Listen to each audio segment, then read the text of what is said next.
Hello, everybody, and welcome back to No More Mondays, the podcast where we believe you can have a thriving career, business, and life on your terms. I am your host, Angie Callen. This episode is brought to you by The Modern Coach, my platform for making sure that humans still matter and adapt to the future of work. If there is one thing that we have learned in over 200 episodes of No More Mondays, it is that core values are essential to creating that thriving career, business, and life.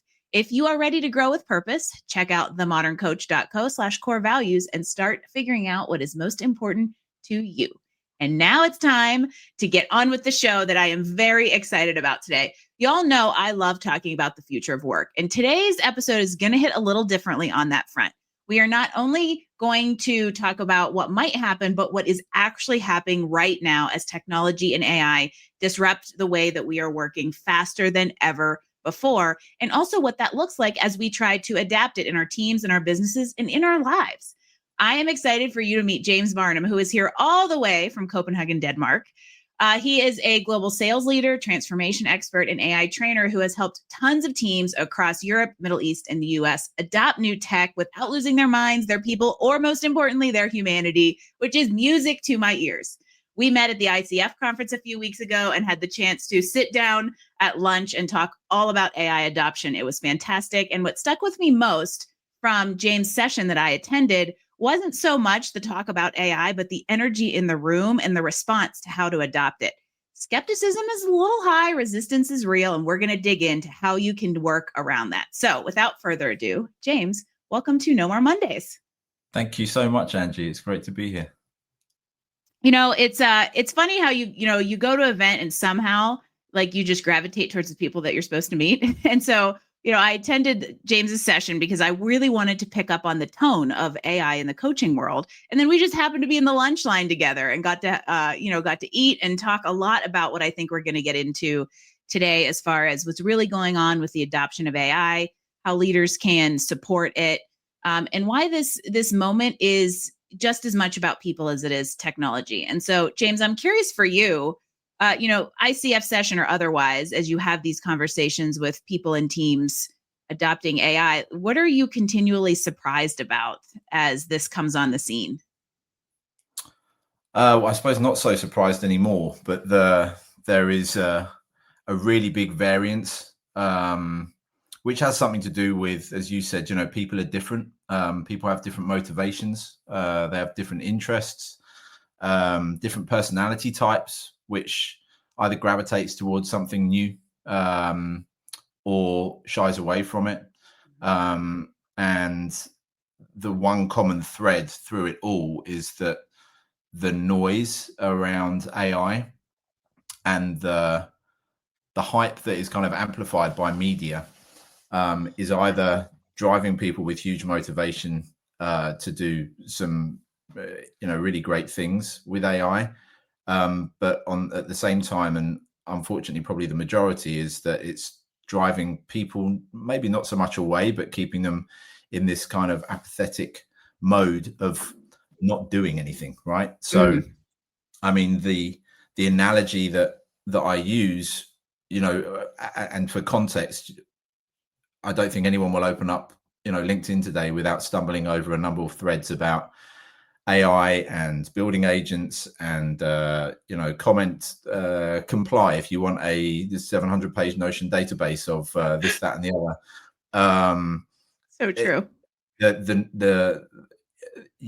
People end up being quite confused about where to spend not only their money, but their time on learning. And as soon as you think you've made a decision, then something else pops up and you end up in this evil circle and kind of say, mañana, I'll do it tomorrow. And tomorrow kind of never comes.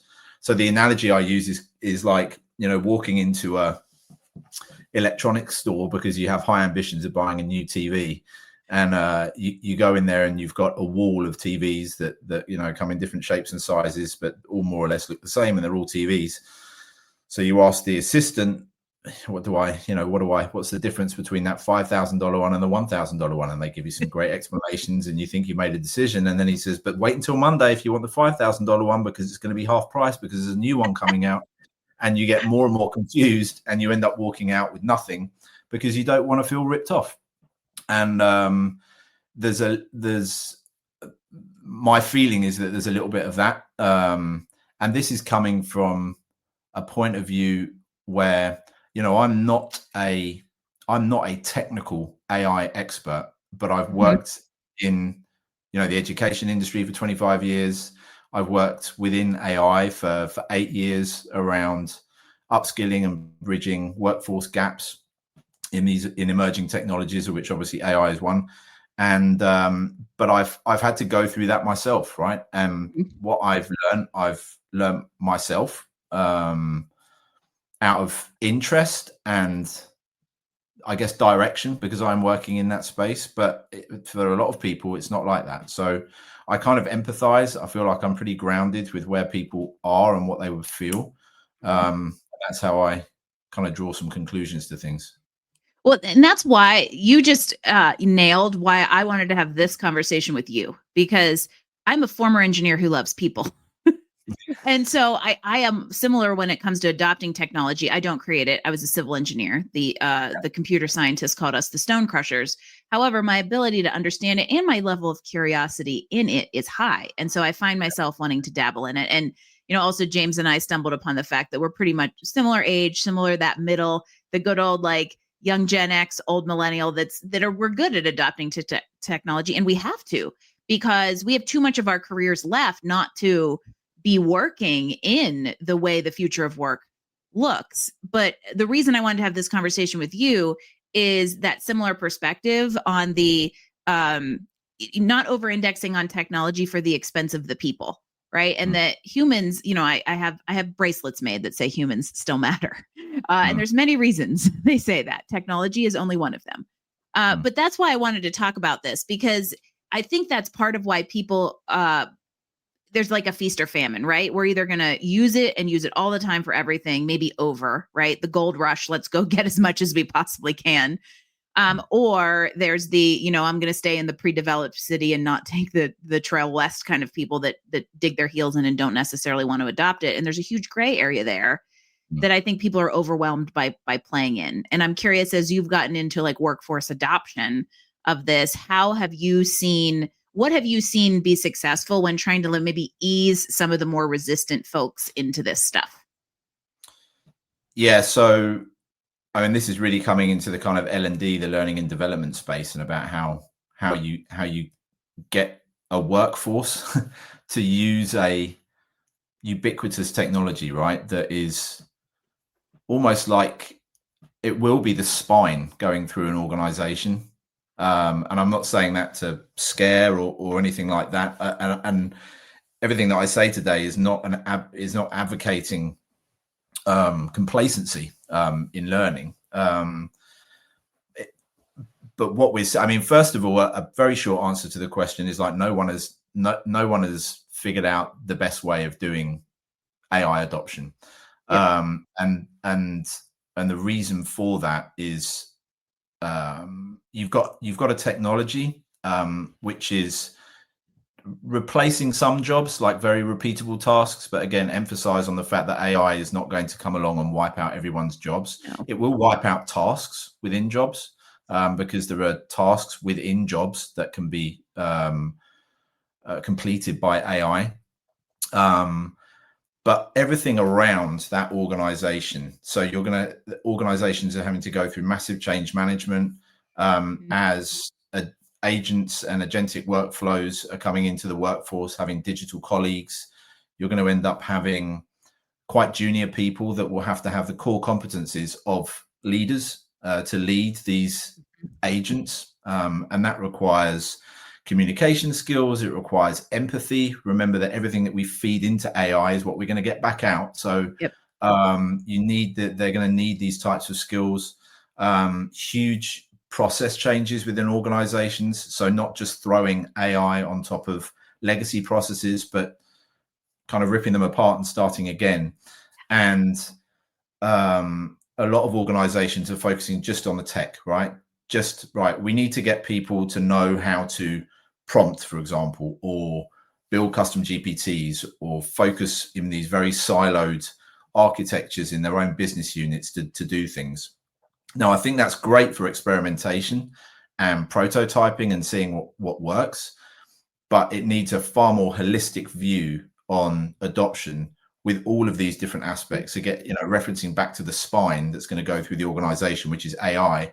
Imagine the ribs being change management, leadership, process change, governance, ethics, and these are the ribs that are going to hold that spine straight. So no one's really doing it. There are some organizations out there that are kind of moving into that direction, but it's also very difficult, right, to have one organization that is experts at everything. So yeah, that's what I'm seeing with organizations. With people, as I said at the beginning, it differs person to person, personality types, demographics within the organization. People at the beginning of their career are probably, they're natives to technology, they're natives to hyper change in how we as a society are adopting technology. So you can say that the latest generations, if you think about what they've had to grow up with, they've gone through a lot of change throughout their whole life, so they're probably more adapt to changing. Whereas those in maybe our stage of life and maybe 10 years older than that are what's the point? And it's kind of those that we really need to knuckle down on and make the hurdles a lot lower, so that they get these small incremental steps and they're organically driven to see how this technology can help them. But you said something so interesting that I want to come back to in a slightly different context in a second. And that is essentially you have like non-human team members, right? You have agents that are colleagues now. I want to come back to that in a second in a kind of smaller scale capacity. But something you just said struck me as interesting. And that is that the dichotomy in the like generational ability to adopt or any emerging technology, AI or otherwise, is also interesting because the people who leading it are the ones who are not quite as good at adopting it or not quite as willing, right? So those people that are mid-career and older are the ones who are leading the younger ones who can come in here and stand up an agent in a day, and the more seasoned person who understands business doesn't quite understand that agent, right? So it's an interesting kind of push-pull, and I think highlights the fact that the workforce is changing and being changed not only by this, but generational shifts that this kind of highlights. And that takes change management to a whole new level. I spoke at an AI conference a month or two ago, and I did some research on some of the stuff that you just mentioned. And it's interesting because there's some companies in the US who broad scope rolled out AI in very specific areas of their businesses. Like Taco Bell was one of them, who basically replaced all of their customer service with chatbots. And guess what ended up happening? They had to unroll all of it because it was creating so many issues because they kind of in a silo stuck it in to one role instead of figuring out how basically it's a department that works cross-functionally across everybody. And that is an interesting thing that you kind of helped me put together. And now where I want to take that is a step down. There's a lot of people listening to this show who are solopreneurs, small businesses, or entrepreneurs of maybe 1 to 5 people. And I think it's really, really interesting to think about scaling this down to a tiny, tiny team where I might be one person doing business with a team of AI agents on my side. How do we get ourselves to start thinking about that? Yeah, I mean, the opportunity for solopreneurs and small businesses increasingly, I mean, they're able to be increasingly more competitive with larger organizations because they can do so much more with so much less. And of course, the bureaucracy that you'll find in the larger organizations isn't there. Of course, you're going to have a culture of sorts, unless it's just you on your own. And then you don't have to worry so much about organizational culture. But if you're a small team, there are lower barriers to get into this. And that's a perfect example of, start experimenting, start prototyping, definitely invest in having employees, if they're not self-motivated, going out and spending, an hour or two a day playing around with AI to get them onto a course, to get them learn something, and then have some organized steps to to experiment together continuously. So maybe once a month, take the whole team out and have a hackathon. I experienced that at a previous company, which was really cool. You all get together, you ideate some of the challenges that you've identified in the company over the last month, and then pick out a couple, split up into small teams, build something, and solve challenges in half a day. So big opportunities for that crowd. Yeah. I think that I'm going to go back to something you mentioned earlier, which is that, let's say, within a company, there, from a global perspective, the prediction is that AI will actually create jobs instead of net replace. The difference within that is, what are the jobs? And so it's a displacement, not a replacement, which I think you alluded to within an organization, and thinking about how we activate human level skills alongside these like technological coworkers to kind of change the ecosystem. And, just one aside on this, kind of like the opportunity we as smaller business owners and entrepreneurs have is, this enables us to have more coworkers without the overhead of a whole lot of coworkers. And in my opinion, we have to get up to speed with this kind of stuff, or we will be replaced by the competitors who have. And so that's the difference we're starting to see, is like at the bigger scale, the full-on disruption isn't there yet. It will come. At our little levels, though, I think that there's this idea that, like, if I am not staying up on this, I will eventually be taken over by a competitor who is, because they can do more with less. And that's where I think we have an opportunity. And I have been nerding out on building AI agents. It is so fun. Yeah. A little bit of an addiction. Yeah. Once you get into the rabbit hole, and it's the important thing is, and it's quite an ambiguous statement, kind of taking things back to the space where I play in with AI, which is kind of very human centric, and trying to understand messages or guidance that's being given. The amount of times that I've heard, we just need to find the right use case. And if you don't know about AI, what does that mean, right? You don't know what you don't know. You don't know what a great use case is. Maybe you're not super creative and you can't think like holistically in that sense. And there's nothing wrong with you. It's just that type of guidance tends to not be super helpful. So, it really needs to be broken down. I mean, agentic workforce is all of this, and this conversation will be completely different in 12 to 18 months. Well, we'll bring you back. We'll do a 2.0 and we'll say, okay, what changed in the last 2 years? But what I'm, really interested in is the hundreds of millions of people that are using AI actively every single week and still using it relatively unintelligently. And there's as we saw at the conference during my sessions, in 20 minutes, you can completely change someone's point of view of how they work with it. I was shocked at, and no shade to all of you who are listening, if you fall into the categories we're about to talk about, but it'll just be your little push to get curious about this stuff. I was shocked that the majority of that room had never done anything beyond use a thread inside of, ChatGPT, for instance. And some of them were even still using a thread. Yeah. And I was talking, and it's funny because I was talking to a client last week who's like, similar age, in a position to be able to use this stuff. And he's just like, I'm kind of skeptical. And in 10 minutes, I was like, here's a 101 lesson. And he was like, oh, wow, I guess that isn't so big of a deal. And so the barrier isn't that high. I think it's mentally a little challenging for people to get over it. Yeah. And it's all about curiosity. Remember, AI, as much as it is a tool to help us do things, it can be a very helpful tool to ask questions to. And from a human perspective, not all humans are very good at asking questions. And if that's something actually a very good point.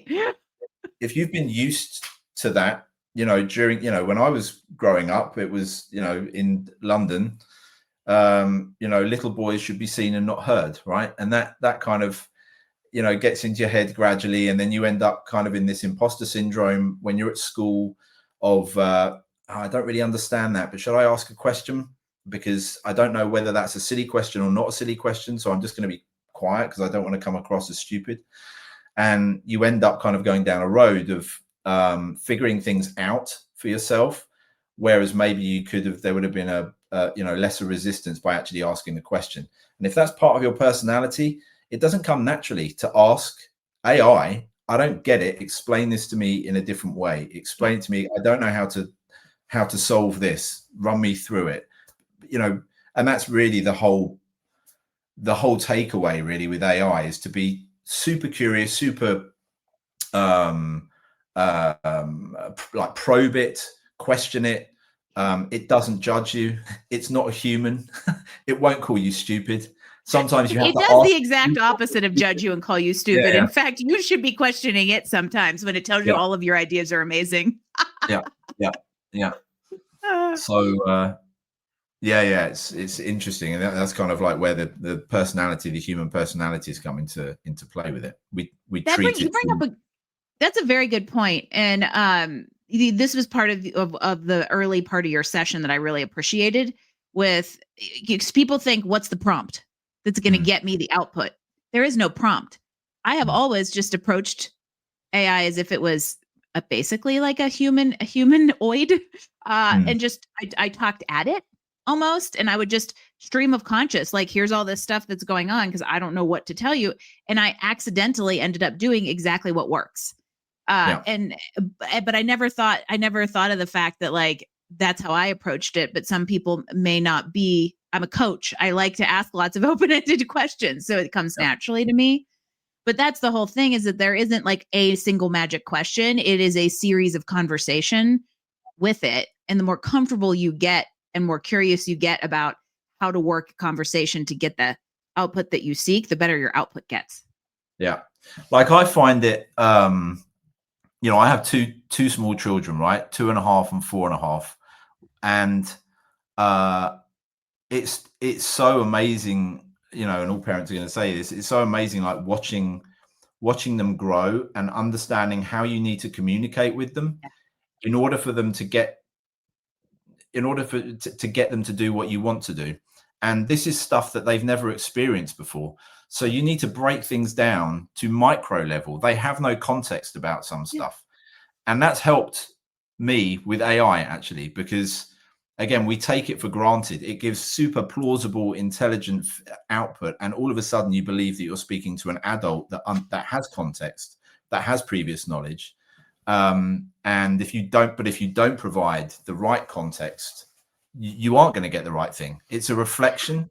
AI is a reflection of the questions and input you ask it or give it. So, So be careful. What you want it to mirror back is one thing. Sometimes it's fun to ask it to explain to you things as a fifth grader, which is kind of fun. But the childlike approach to it is really is a good thing to think about, because a friend of mine sent me, I think it was a TikTok of a neuroscientist in PhD in London who was talking about something that I think is adjacent to what you just brought up. And it's why it feels like we're talking to something sophisticated, but we're not. And it's because the language models have perfect syntax and perfect grammar, but they don't have depth of thought or depth of narrative.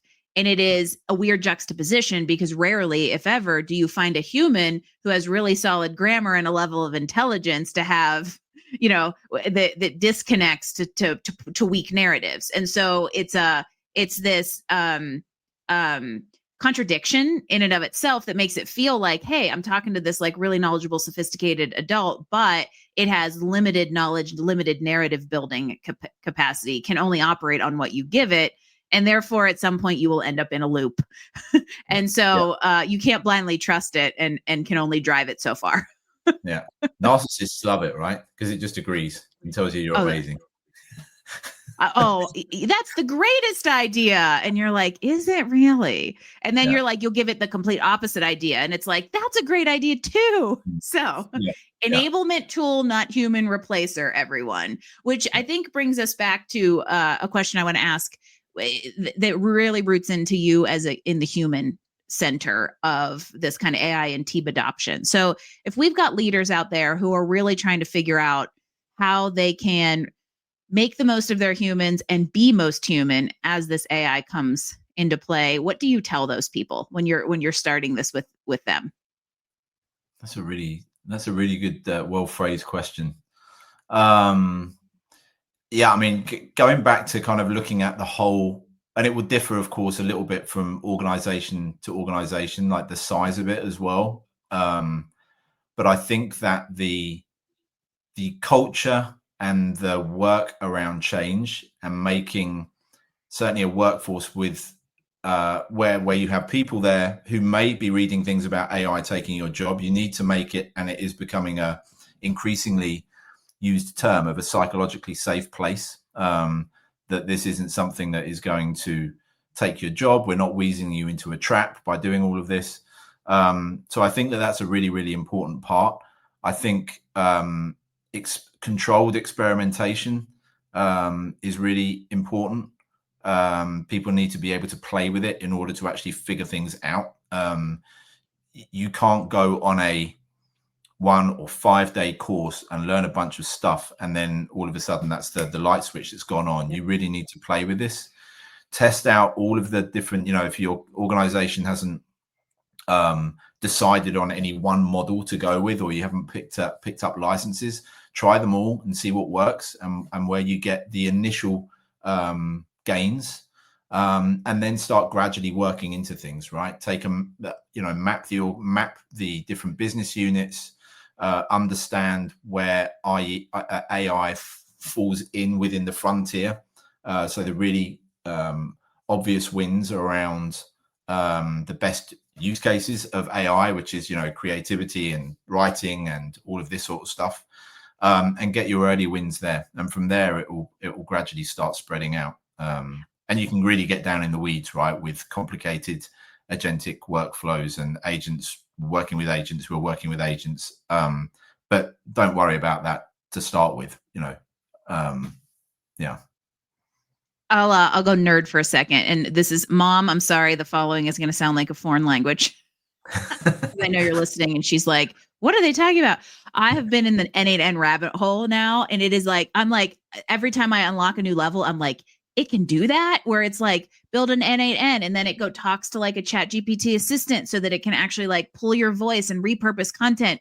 And it is like amazing what this kind of stuff could do. Kind of freaky and scary, but the big thing about it is it's replacing what used to be manually automated task level work with fully automated task level work. And in my opinion, what that means is that we get to activate human skills more. And as we think about how to bring this into, I love the idea of holistically thinking about where AI sits in an organization instead of just trying to shove it into the first obvious, task replacer, because that's when you get to really take advantage of the fact that this can replace that repetitive crap that just is a bunch of man hours. And then those man hours get to be done with some, by an actual human who is more creative, gets to do more creative work. And that's what I think is interesting as we think about how to change organizations across the board. Yeah. I mean, I've been saying for several years now that AI is really just enabling the workforce to become a workforce of decision makers. That's what we're going to end up having to be doing. We have to make decisions. We're not going to be needing to do the donkey work that we've had to do before, and that requires that requires a certain human skill that needs to be trained consistently, which is, you could say, under threat with AI, and that's critical thinking and cognitive effort. And this brings the human into play again as well, because there are studies done that show, Carnegie Mellon and Microsoft Research did a really good study on the impact on cognitive effort when using AI. If you are very confident at a subject, or not very confident at a subject or a task. And it showed that if you're not confident, your cognitive effort goes way below the baseline if you weren't using AI in the first place. And if you are confident at the task, if you would be able to, you would have been able to have completed that without AI. You know the subject matter, you're an expert in this. Your cognitive effort goes way above the baseline, which shows that when humans know what they're talking about and use AI, that is the powerful match. Yes. We then question it, probe it. I say we unlock these little boxes of creativity in our brain that we didn't know exist, and AI helps unlock all of that stuff. So critical thinking is a super important thing that needs to have not just indirect subconscious focus on that, increasingly to maintain integrity and authenticity as a human. Need to make sure that that's in place, right? Well, because the flip side of that is like a danger zone, right? So if you've got enough subject matter expertise and cognitive ability to understand a car you're driving, great, you can do great with it. However, if you put a 10-year-old behind the wheel and they haven't been taught how to drive, it becomes really dangerous. And so you've got to be careful what you can get yourself into. And I think what's interesting about the critical thinking is I think that was already a little at risk from pre-AI, just digital technologies and younger generations having so much access to information that could mimic decision making. And so, and now maybe this will ironically push us back into this like critical thinking about how we're being enabled. And also you had I don't know that you had any idea that you just brown nosed a little bit because go Carnegie Mellon alumni. Oh, really? Yes. Oh, wow. Yeah, I used to, so many years ago now, I think 12, 13 years ago, I consulted for Carnegie Mellon. There you go. Yeah, on a World Bank funded project with their computer science faculty. So yeah, you don't go to Carnegie Mellon and not be curious about technology. So yeah, there you go. And I they are doing fantastic. I mean, they were robotics and everything when I was there. It was huge, and so they are at the forefront. So I appreciate the surprise callback. Well, I had no idea. So that was for everyone that's watching. That was like that was no. That was unplanned. Yeah. All right, James, where does everybody find you? So if there's a team out there who's like, man, I need this guy's, non-American accent and humor and ability to get my team on board with this stuff, where do we find you and follow along with your knowledge in this space? Because I surround myself with people who love humans and also who love technology and can find a way to balance them. And I really love your perspective on this. So how does everybody out there keep in touch with you? Yeah, well, right now, probably the best place to keep in touch with me is on LinkedIn. Yep. So, I've kind of, I would say, unintentionally fallen into speaking and doing what I'm doing. Yeah, I would say reach out to me there and we'll figure it out. Yes, we will. Yeah. And we're connected and we will fill your feeds with human and AI things. So if you're following here on LinkedIn, easy to find. If you are listening out in podcast land, we will have all of this in the show notes. And as we wind things down, I'm gonna pose one more thought-provoking question to you, and that is, in your work in this kind of human technology AI intersection, what's something that gives you hope about how humans and machines are going to evolve together? I read something today. So I've this is going to be more than 1 minute. I've been reading threads and the people that are very anti AI in the sense that it has too much bias. It's bad. It's going to be bad for the climate. It's bad for the global south. It can lead to bad things. They're highly relevant, highly important conversations. And the way that I've explained it is that you have to find there's no technology that's perfect. You have to find a balance. And if there is a technology that creates substantially greater good than bad, then we need to mitigate the bad and we need to, pour fuel on the fire of the good. And I read today, there was a chap who's been working in AI for a long, long time. His in Denmark, and I read it very briefly. His father was diagnosed with an extremely rare case of cancer. the doctors tried the traditional routes of treating him. None of that worked. So his son used AI, dug into, got all of cited research about it from all around the world, and with treatments that have been tried and tested and all of that sort of stuff. Very long story short, he provided this, this data and this information to the doctors. They said, okay, let's try it. And his condition changed immediately. And that would not have been possible, right? And he said himself, if I'd known that this would have been, if using or being able to use AI, being an AI, working with it for many years, would have a direct impact on life and death in my family. Yeah, what an amazing thing, right? So that might sound very glamorous, but I read it today, so it was a good question, because that is what I think can give us some hope, right? It will help us with some things, and for sure there's going to be bumps along the road, and we just need to mitigate them, just like we mitigate the internet and cyber attacks, right?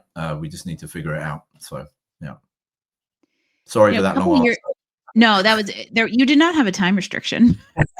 I'll tell you that now that you're done. A couple of years ago, right as generative AI was hitting the mainstream scenes, because we have to remember, artificial intelligence isn't as new as we feel like it is. It's just now accessible to the plebeians.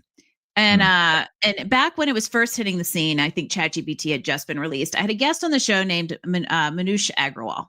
So all of you should follow him if you're curious about this AI stuff. And he said something to me that made me very curious and in a, I'm not sure I believe you way. And now I really understand what he meant. And that is that AI can bring us incredible levels of intellect, right? IQ. It can bring information to us, but what it doesn't have is emotional intelligence. And so we're moving into an ecosystem where IQ is heavily enabled, which, according to him, will theoretically increase our EQ, because it's going to have to, right? Like you said, we're going to have more critical thinking and human skills in order to, leverage what enabled us. And I think that's kind of what we've landed upon today. Is now I've come full circle, and I'm like, yep, Manush was onto something. We have this AI, IQ powered machine that will help us get even a little bit more creative, and in some ironic way, maybe even a little bit more human. Who knows? We'll have to find out when you come back in a couple of years and we do an update on the state of AI in humans, James. We're all in a bunker. Yeah. No.